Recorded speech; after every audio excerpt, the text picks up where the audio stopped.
What's up guys, welcome to the channel. So in this video, we'll be talking about what nobody tells you during their first month of car ownership.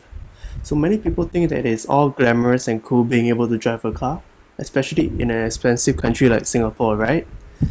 But basically, it's just an experience that you pay for every day. And like any experience, you definitely can learn and take away a few lessons from it. So with these points that I'm about to make, they are pretty much my own personal experience. I hope that some drivers out there will be able to relate, and those soon-to-be drivers will also be able to know what's coming for them and that they are not alone. Before we start, please smash that like button and do subscribe to the channel if you haven't done so. Now let's get right into it. So what I think people tend to forget is you are very much alone when driving, and you have to get used to the loneliness. So I still remember that on the very first day when I got to drive my new car to my camp, I was feeling really excited to be behind the wheel for the first time. Being able to avoid all the peak hour crowds and drama on public transport. Somehow, there was this sinking feeling inside me. When I started the car, fear overcame my excitement for a brief moment, because for the very first time, I was not sharing the journey with any other commuters on the bus or train anymore.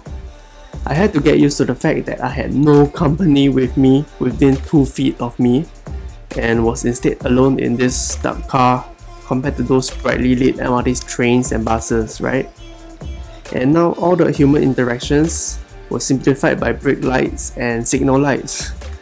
In addition, I was making all the moves and decisions by myself now, instead of being ferried around and relaxing on the ride. And I could still remember that it was about 6:30 AM in the morning that day, where everything was still so dark and there was not a single soul in the car park. You can pretty much feel on top of the world, yet being lonely and rock bottom at the same time. Now of course, these extreme feelings of uncertainty and loneliness, they gradually pass, and you will more than likely get used to it after a few consecutive days.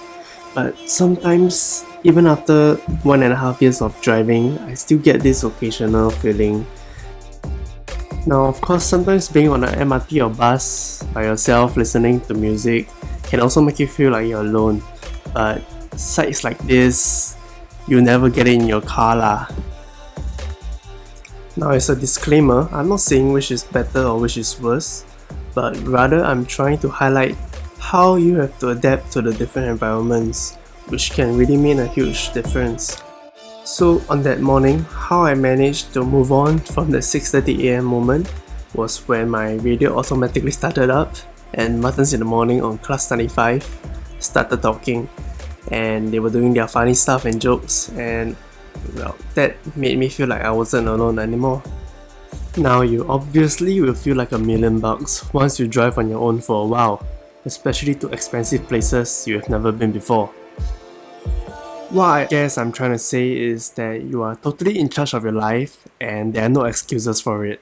If you do decide to get a car, you have to be prepared for people to get rides from you, people to get you to help them financially because you have made it, people who try to be your friend because you look all cool and they want into, etc.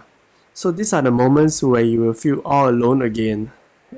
That 6:30 AM moment, feeling like you are being used, where you're doubting yourself and thinking whether you're selfish for not helping them. And trust me, that feeling sucks. At the end of the day, the truth is it is all up to you to decide whether you want to genuinely help and whether they deserve it or not. With that said, I've owned my car for 1.5 years and still find it to be very helpful in favoring good friends around and also to inspire them to do better. These are a bonus, aside from the fact that I am a car guy after all. Now I hope this simple video will be able to serve as a thought-provoking topic and help you understand the dilemma and irony of owning a car sometimes. With that, I'll see you next video. I'm so faded, hoping that you'll come back around.